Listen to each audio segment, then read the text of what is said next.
Hello friends, welcome back to our channel. I hope you all are well and doing great. So today I'm back with another video to continue our UCAT test preparation. So as you guys know, we have completed our two sections of UCAT test preparation, that is verbal reasoning and the decision making practice test questions. So now today, welcome to the quantitative reasoning UCAT practice questions.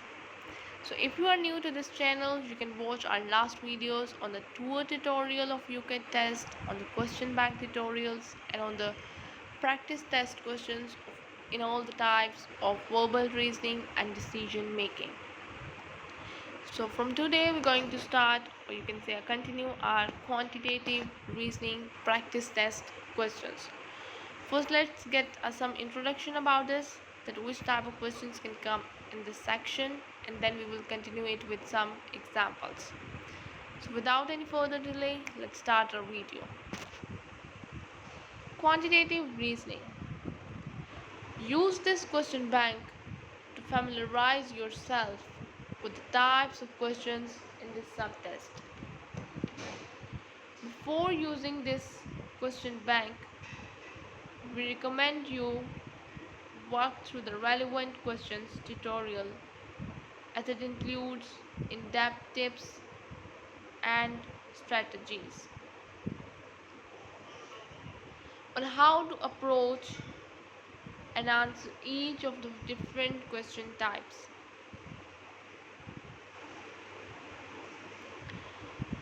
Within this subtest, question tutorials are available on the preparation resources section of the websites.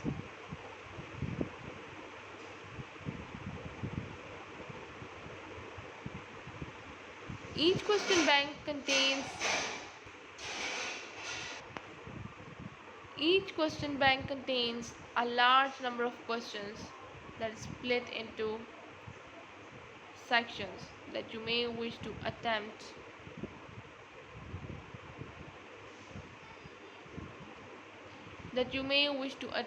over several practice sessions.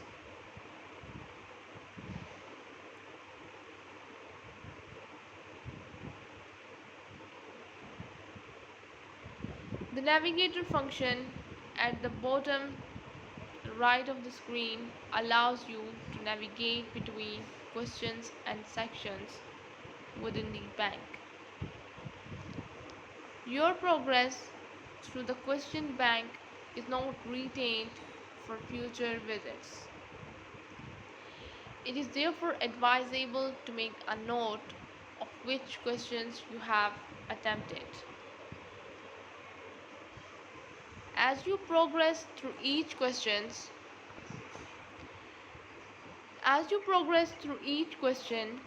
you can click Explain Answer at the top left of the screen to check the correct answer and read the answer rationale. An alternative way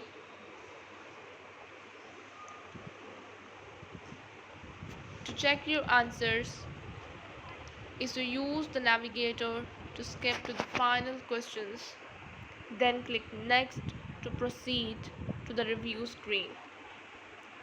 The review screen will show which questions are answered incorrectly. You may click on a question number to return directly to its location in the bank, where you can check the correct answer and rationale by clicking Explain Answer at the top of the screen. So click the next button when you are ready to begin. So now we are ready to begin, so that's why we will click next button, and this option will pop up whenever you are going to start it. In this they are asking that if you are ready to begin the exam, then select the yes button. Otherwise, select the next no button to return to the previous screen. So as we are ready to begin this exam, so we'll select the yes button. So it will take us to the next screen.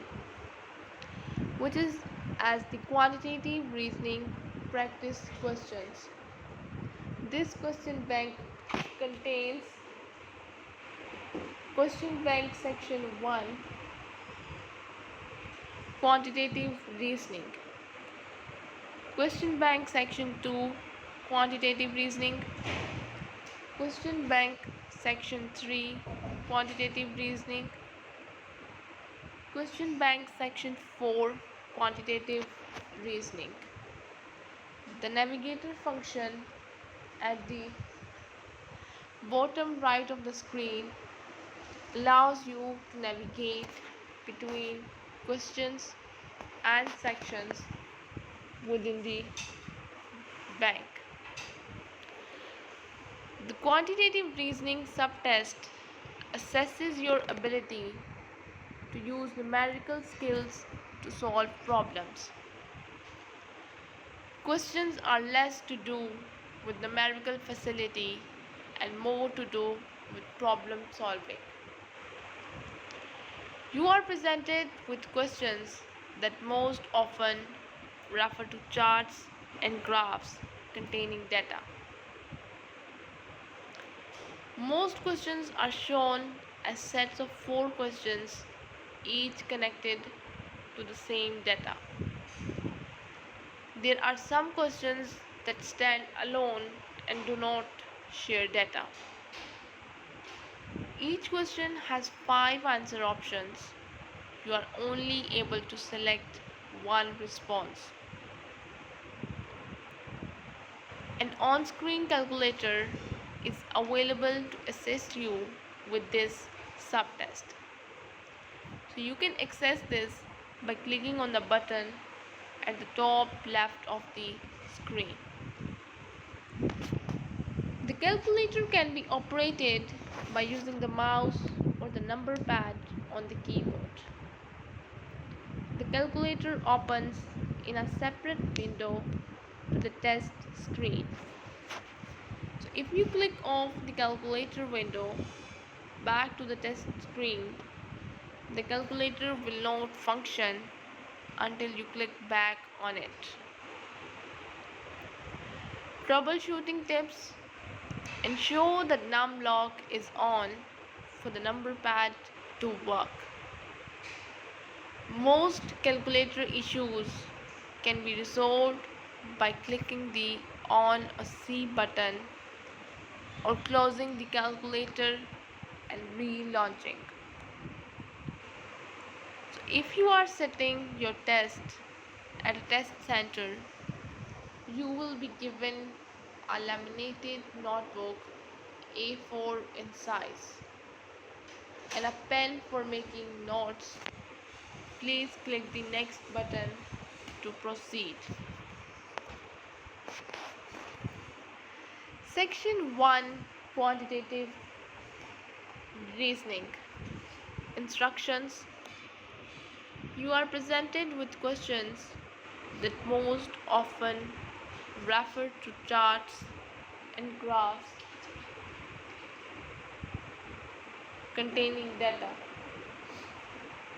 Most questions are shown as sets of 4 questions, each connected to the same data.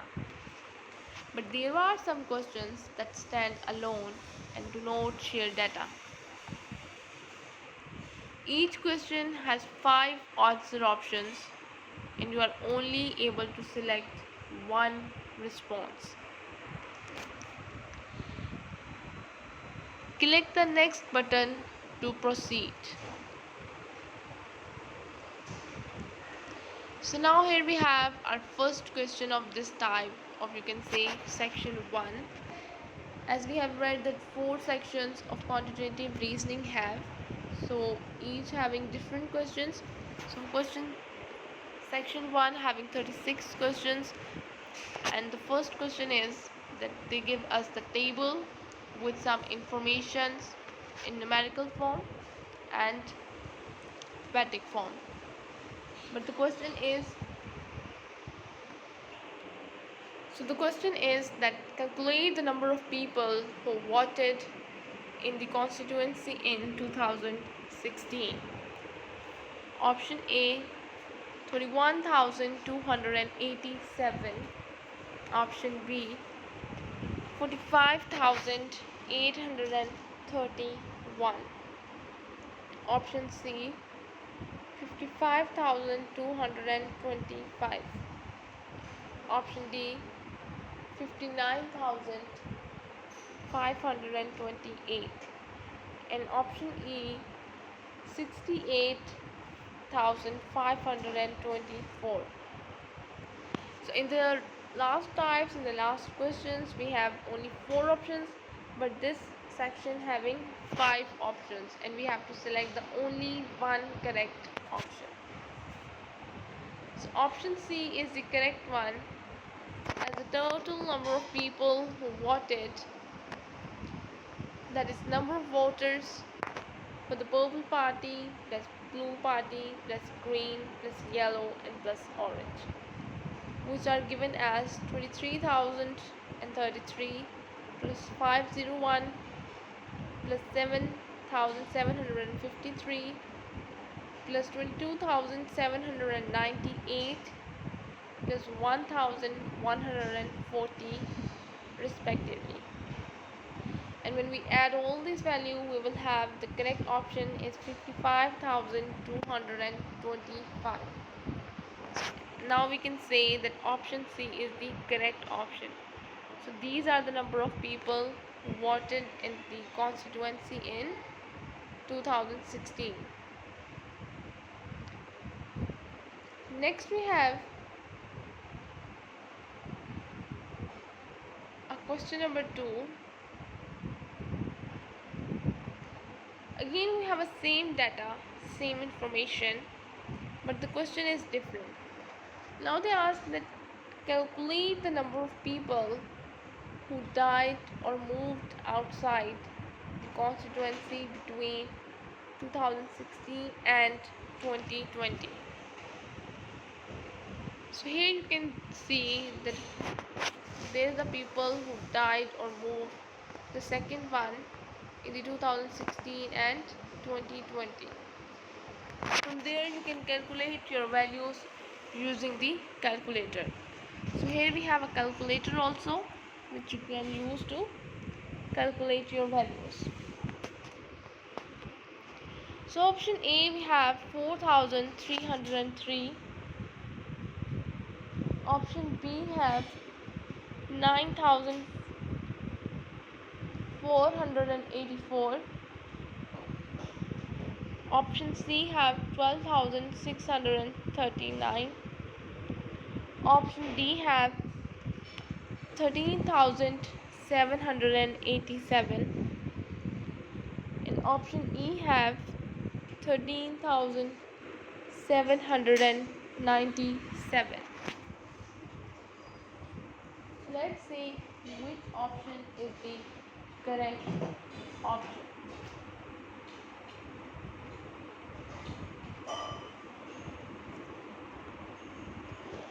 So correct option is option B, as electorate in 2020, that is 85,466, minus electorate in 2016, that is 81,651, which is equals 3,815. So new young voters or people who moved into the constituency between 2016 and 2020 equals 13,299. Now if we subtract this, the above value, which is 3815, from 13,299, we get the number that is 9,484, which is in the option B. This is the correct number of people. So with having same data, we have a different question which says calculate the percentage of people who voted turnout in the constituency in 2020. Option A 37.82%. Option B, 38.72%. Option C, 42.32%. And option E, 69.65%. So here we have a correct response is option E. As percentage turnout which is 59,528 divided by electorate, that is 85,466 multiplied by 100. This equals to 69.65%. So here we have a correct option is option E.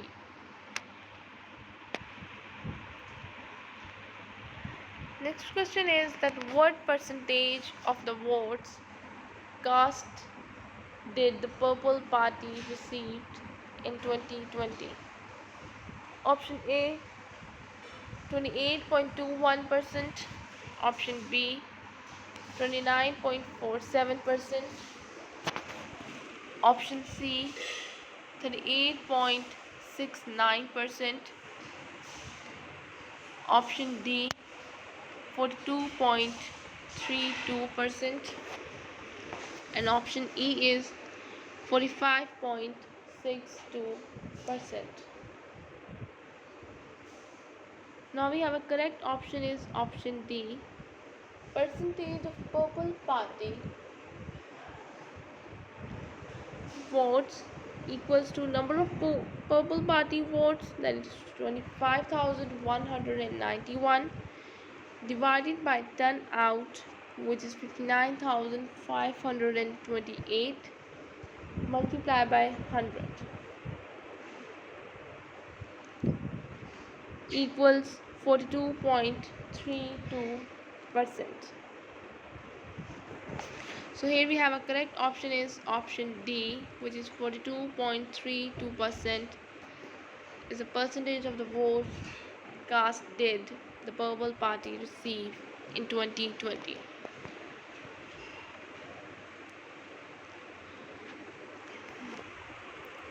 A study of podcasts of different lengths shows a relationship between podcast length and the length of advertisements during the podcast.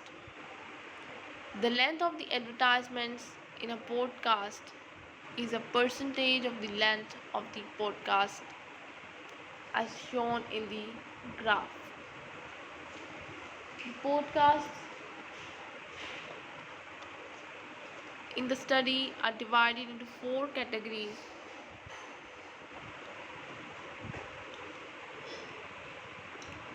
Based on their lengths. The shortest podcast in the study is 12 minutes long and the longest podcast is 75 minutes long. So here we have a graph chart also, by which you can also calculate your values. In the horizontal form we have podcast length in minutes, and then we have a percentage of podcast length spent on advertisements. And the question is that how much longer is the length of advertisement time in a 28-minute podcast than in a 24-minute podcast? Option A, 4 seconds. Option B, 24 seconds. Option C, 28 seconds. And option D, 40 seconds. Option E, 56 seconds.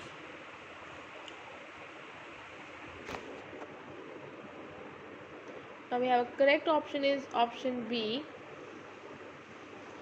Both podcast lengths fall into the same category. 0.1 into 28 minus 24 equals 0.4 minutes. equals 0.4 multiplied by 60 seconds equal 24 seconds.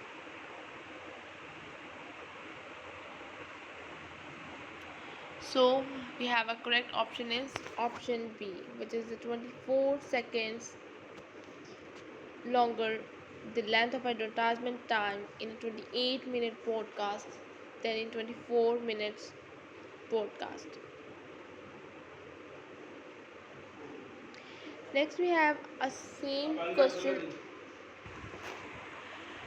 So now we have a same question, and the question same information or passage you can say for the same chart is given, as you can see,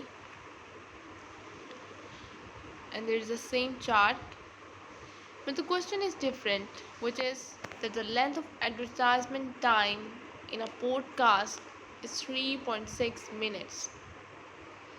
So how long is the podcast?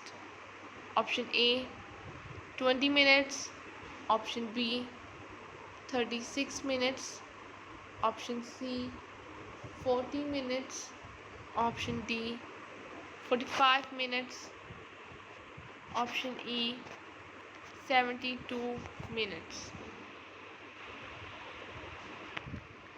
Correct option is option D. To find the category 0.1 multiplied by 30, that is the maximum length of the category rounded up for ease of calculation, equals 3 minutes. So it cannot be in the second category. 0.08 multiplied by 60 equals 4.8 minutes. So it belongs to the third category with an advertisement percentage of 8% of podcast length. Let I be the podcast length, that is 0.08 I equals 3.6 minutes, or I equals to 3.6 divided by 0.08, which equals to 45 minutes. So here we have a correct option is option D.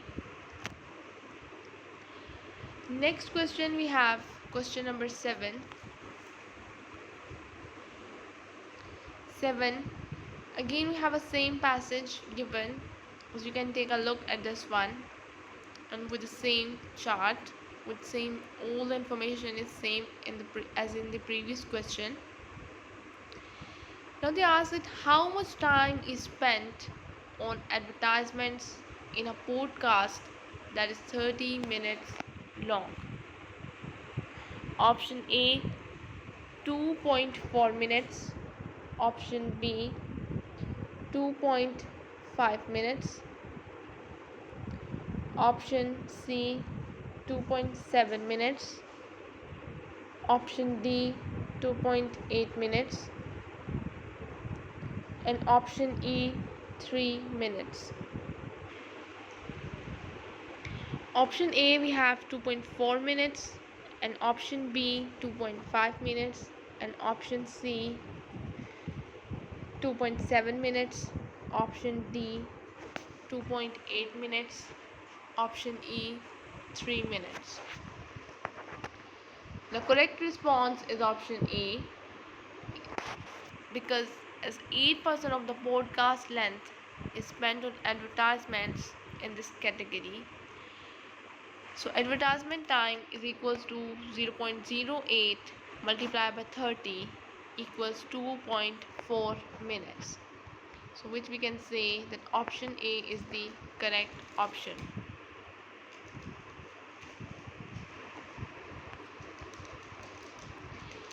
Next question is that how much greater is the length of advertisements in the longest podcast in the study than the length of advertisement in the shortest podcast in the study. Option A 1.5 minutes 59 minutes, option B 2.16 minutes, option C 3.22 minutes, option D 11.34 minutes, and option E 12.9 minutes. So So we have a correct option is option A, as add length in the longest podcast, which is equals 5% of 75. Add length in the shortest podcast, which is equals 18% of 12. Difference is 0.05 multiplied by 75 minus 0.18 multiplied by 12 equals 3.75 minus 2.16 equals 1.59 minutes. So here we have a correct option is option A. Next we have question number 9. Now we have a different passage, or you can say different information in a tabular form. The table shows the total tax paid in dollars on annual taxable income. So here we have annual taxable income bracket dollars, tax rate, total tax paid dollars at the top of this taxable income bracket.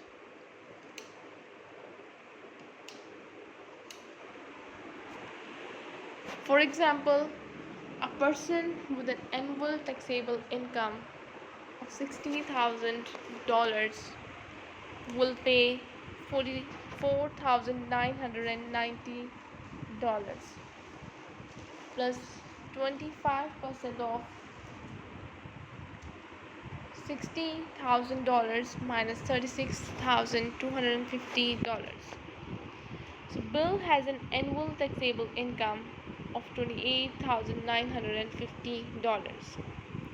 To the nearest dollar, the income tax he has to pay is option A, $2,895, option B, $3,895, option C, $4,342, option D, $4,510, option E, $5,237.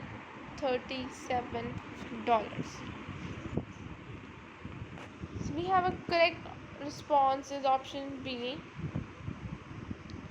Bill pays $895 on his first $8,950. Remaining taxable income, that is $28,950 minus $8,950 equals to $20,000. 50% tax on $20,000 equals $3,000. Total tax from lowest tax bracket plus tax from next bracket, that is $3,000, is equals to $3,895. So which means that we have a correct option is option B. Next we have the same information in a tabular form, but the question is that, for example, a person with an annual taxable income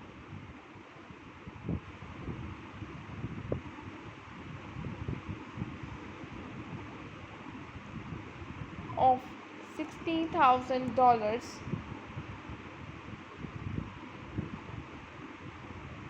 will pay $4,990 plus 25% of $60,000 minus $36,250.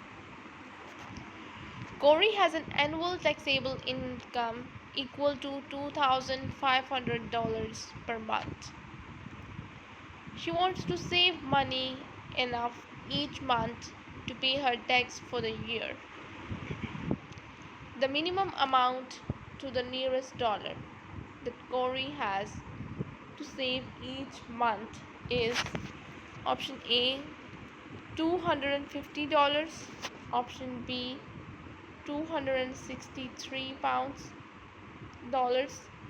Option C, $338. Option D, $341. And option E, $375. So here we have a correct option is C, that annual taxable income, that is monthly taxable income, $2,500 multiplied by months in the year, that is 12, equals $30,000. Amount of tax on annual taxable income, that is $8,895 on the first, $8,950.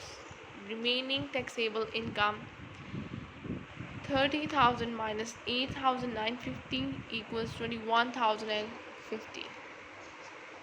So 15% tax on $21,050 equals $3,157.50. So we have a correct option is option C.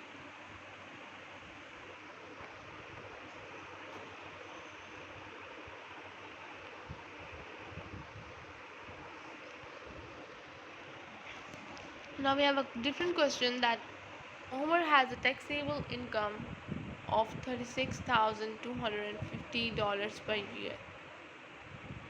What percentage, correct to one decimal place, of his taxable income does Umar pay in tax?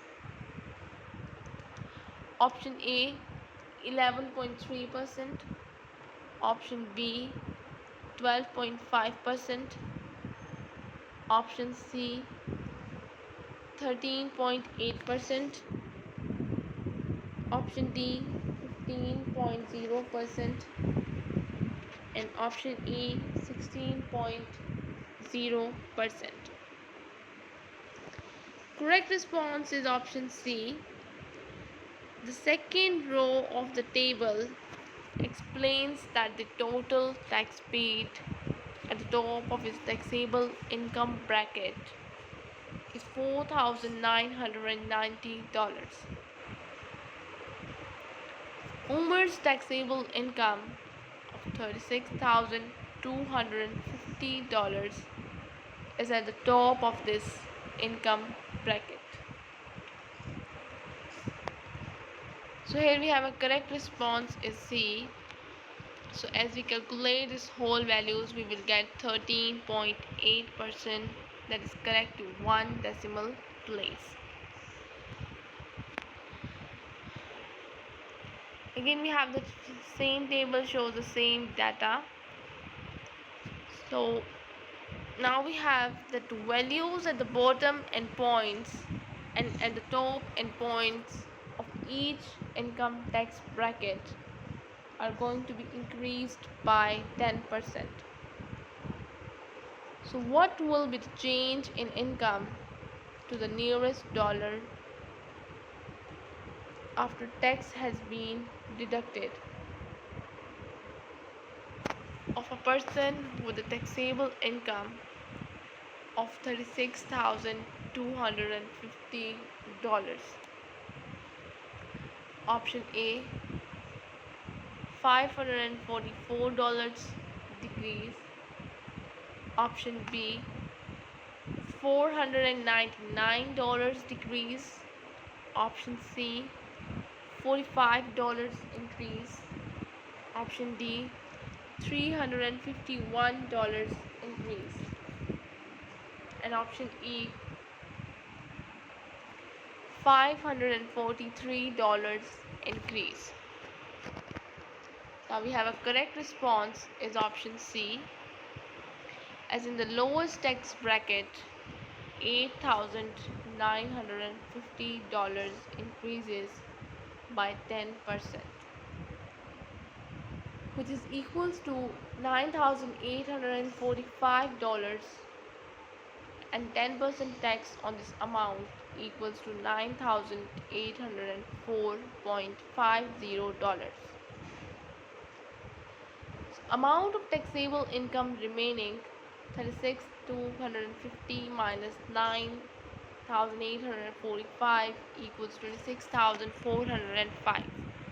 And when we add 15% tax on this amount, we will get 3,960.75.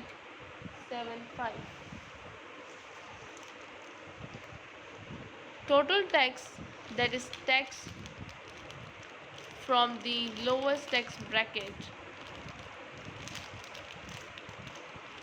that is $984.50 plus tax from the next tax bracket,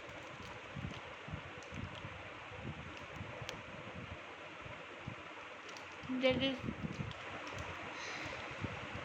$3,960.75 equals $4,945.25.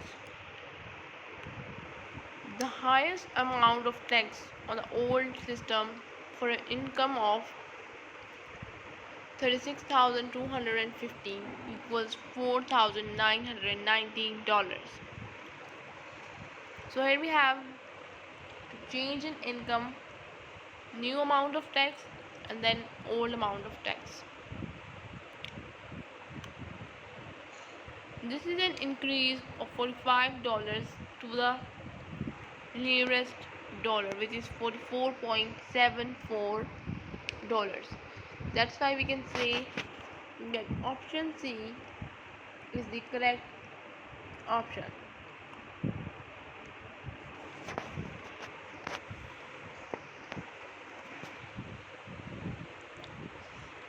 Next we have question number 30. This table shows the viewership of 5 prime time programs on a weekday. Media metrics. So first we have programs, then base audience population, number of audience tuned in through services, that is network or cable. Then we have ratings of audience tuned in through services, Cindy's or others.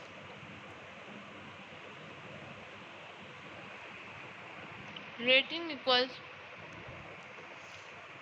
number of audience tuned in divided by audience population multiplied by 100.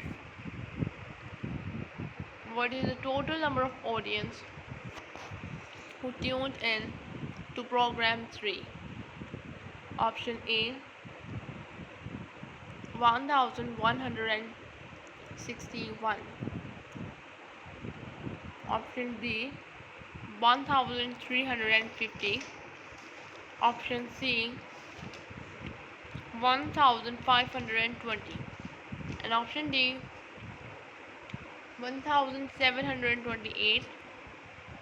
Option E 1844.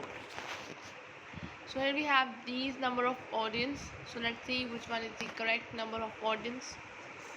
So option D is the correct one, as total number of audience tuned in to program 3 is equal number of audience who tuned in through network services plus number of audience who tuned in through cable services plus number of audience tuned in through Cindy's plus number of audience who tuned in through other networks. So if we look at the values of these 4 statements, then we can calculate it from this one, which is 567 plus 594 plus 2 into 13, 500 divided by 100 plus 2.2 multiplied by 13,500 divided by 100 equals 567 plus 594 plus 270 plus 297 equals 1728. So that's why we have a correct option is option D. Next question we have is that question number 14 with the same information in the tabular form. As you can take a look in this one. So approximately 24.8% of the audience who tuned in through the Sydney's services for program 2 were female. So what number of the audience who tuned in through the Sydney's services for program 2 were male? Option A 70, option B 92, option B 92, option C 132, and option D 168, and option E is 212. So here we have a correct response is option E, as number of audience who tuned in through the Cindy's services for program 2 equals to rating multiplied by base audience population divided by 100 equals 3 multiplied by 9400 divided by 100 equals 282.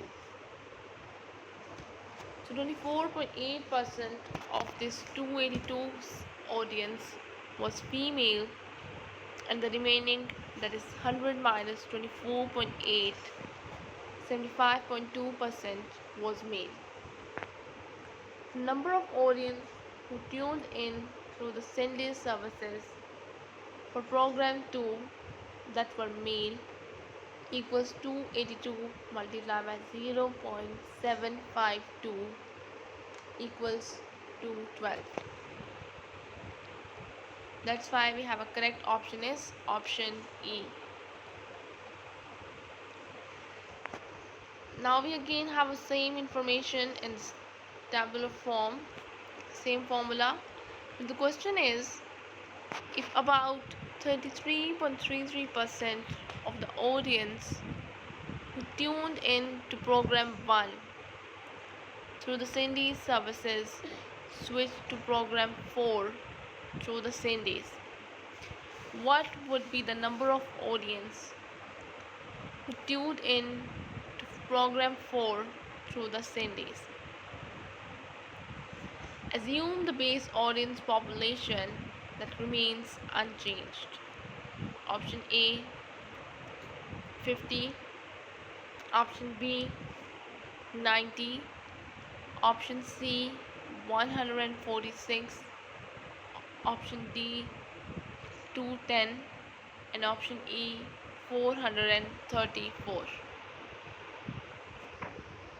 So here we have a correct response is option C.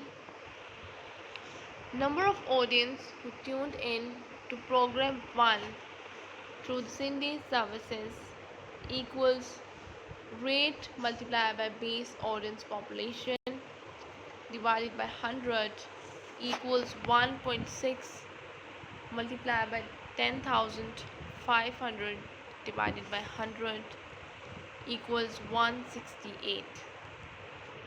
So then 33.33% of this audience is equals 56.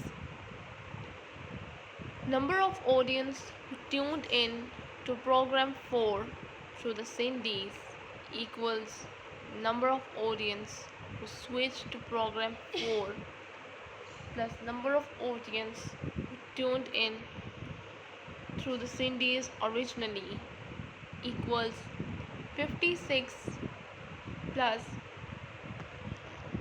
rate multiplied by base population of program 4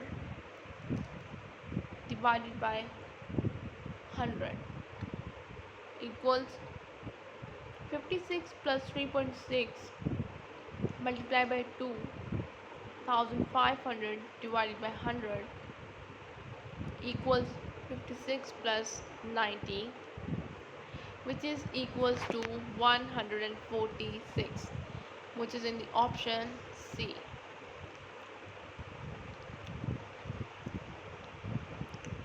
Next, with the same information, the question is, what is the difference in the overall rating of program 2 and that of program 1?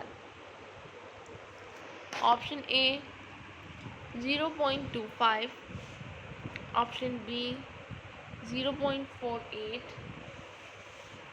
option C 1.00, option D 1.62, and option E 2.00.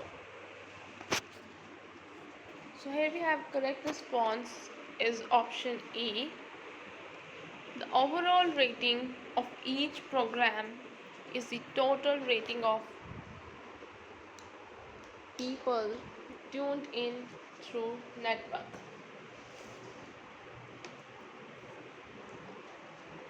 Cable, Cindy's, and others. As the information for Cindy's and others is already presented as a rating, the calculation needs to be made for network and cable services.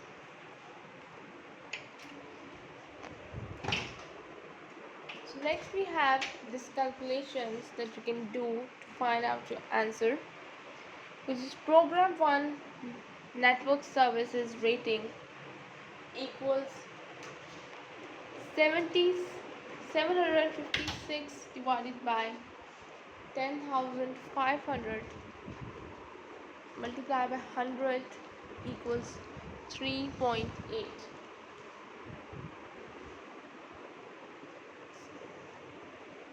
7.2 program 1 cable services rating, which is 399 divided by 10,500 multiplied by 100 is equals 3.8. So the overall rating of program 1 is therefore 7.2 plus 3.8 plus 1.6 plus 0.4 equals 13. Program 2 network services rating equals 611 divided by 9400 multiplied by 100 equals 6.5. So program 2 cable services rating, we have 423 divided by 9400 multiplied by 100 equals 4.5. The overall rating of program 2 is therefore equals to 15.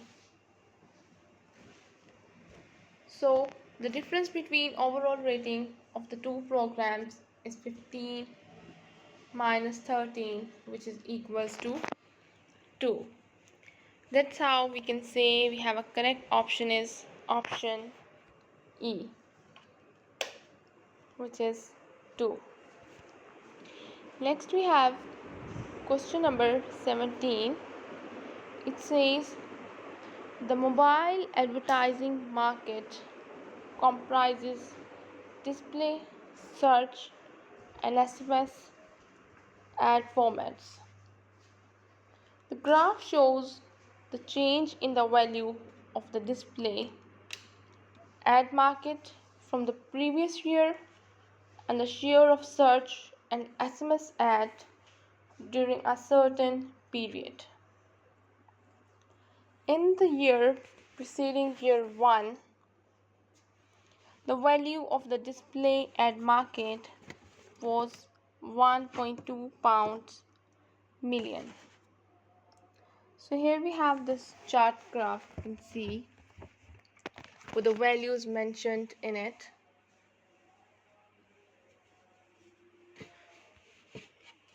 Like this. And the question is that what was the value of the display ad market in Y1?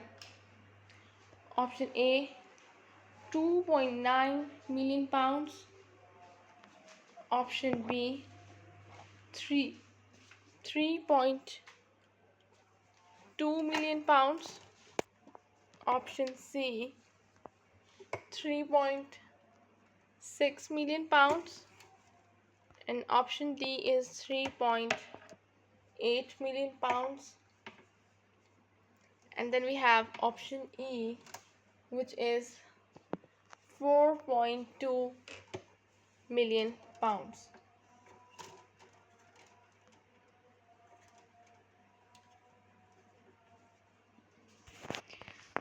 Okay, so here we have these options, and the correct option is option E. As a percentage in display ad market in year 1 is 250%. Display ad market in year 1 equals 1.2 million pounds plus 2.5 multiplied by 1.2 million pounds, which is equals to 4.2 million pounds. So that's how we can say we have a correct option is option E. Next question we have that with the same information and with the same chart data, and the question is that what was the difference between the value of the display ad market in year 3 and year 2. Option A 7.6 million pounds. Option B 7.9 million pounds. Option C 8.9 million pounds. 8.1 million pounds. Option D 8.4 million pounds. And then we have option E, which is 10.1 million pounds. So let's see which option is the correct one. So here we have correct response is option D. As a percentage change in display ad market in year 1 is 250%. Display ad market in year 1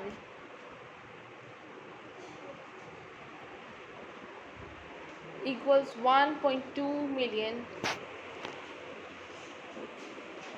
pounds plus 2.5 multiplied by 1.2 million pounds equals 4.2 million pounds. The percentage change in display ad market in year 2 equals 4.2 million pounds plus 1.5 multiplied by 4.2 million pounds. Therefore, 4.2 million pounds plus 6.3 million pounds equals 10.5 million pounds. So the percentage change in display ad market in year 3 is 80%. That is, display ad market in year 3 equals 10.5 million pounds plus 0.8 multiplied by 10.5 million pounds. Therefore, 10.5 million pounds plus 8.4 million pounds equals 18.9 million pounds. Difference between value of display ad market in year 3 and year 2 equals 18.9 million pounds minus 10.5 million pounds equals 8.4 million pounds. So correct response is option D.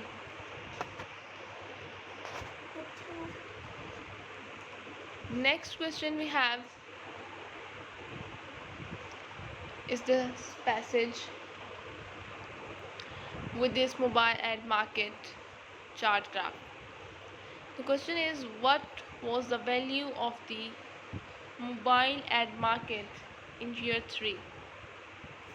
Option A, 22 million pounds. Option B, 25 million pounds. Option C, 27 million pounds. Option D, 32 million pounds. And option E is 36 million pounds. Now the correct response is option C, that is the percentage change in display ad market in year 1 is 250%. Display ad market in year 1 is equals 1.2 million pounds plus 2.5 multiplied by 1.2 million pounds equals 4.2 million pounds. Percentage change in display ad market in year 2 is 150%. That is, display ad market in year 2 equals 4.2 million pounds plus 1.5 multiplied by 4.2 million pounds. Therefore, 4.2 million pounds plus 6.3 million pounds equals 10.5 million pounds. So the percentage change in display ad market in year 3 is 80%. That is, display ad market in year 3 equals 10.5 million pounds plus 0.8 multiplied by 10.5 million pounds. Therefore, 10.5 plus 8.4 equals 18.9 million pounds. Now, value of mobile ad market in year 3, which is equals to value of display ad market in year 3 divided by share of display ad market equals 18.9 million pounds divided by 1 minus 0.3 equals 27 million pounds. So that's how we can say the correct option is option C, 27 million pounds. Next question, we have question number 20. It's having the same passage with the same information, and then we having a same data in the form of chart. The question is that in year 4, the mobile ad market comprised 28% of the total online ad market. What was the value of the online ad market in year 4? Option A, 98.7 million pounds.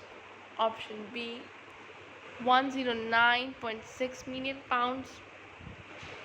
Option C, 111.10 million pounds.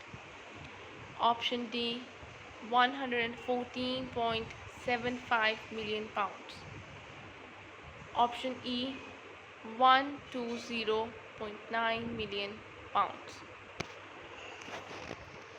Now we have a correct response is option D. Percentage change in display ad market in year 1 is 250%. Display ad market in year 1 equals 1.2 million pounds plus 2.5 multiplied by 1.2 million pounds, which is equals to 4.2 million pounds. Percentage change in display ad market in year 2 is 150%. Display ad market in year 2 equals 4.2 million pounds plus 1.5 multiplied by 4.2 million. Therefore, 4.2 million pounds plus 6.3 million pounds equals 10.5 million pounds.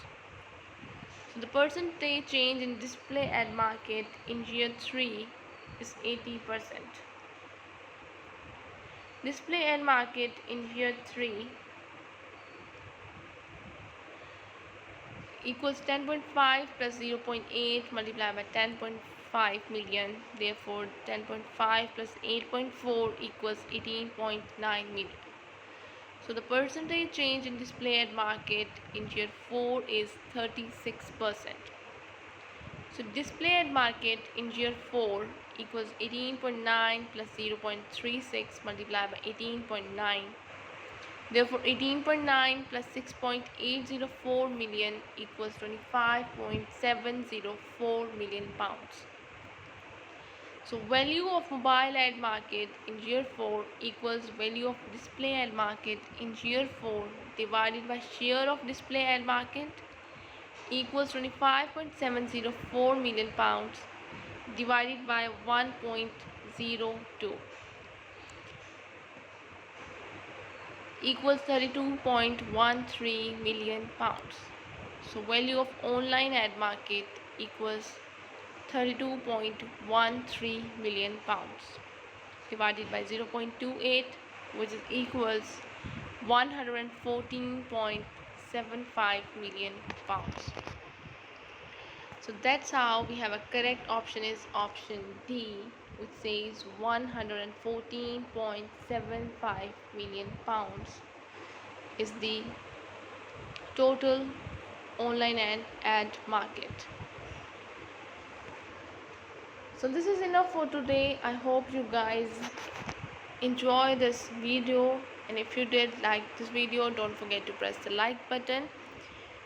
So I'll be back with another video, and if you wanted to buy any best-selling book and any other household daily use product, you can buy it from our website, which link is given in the description box. And if you have any confusion, you can ask me in the comment section. So I'll be back with another video. Till then, just take care and goodbye.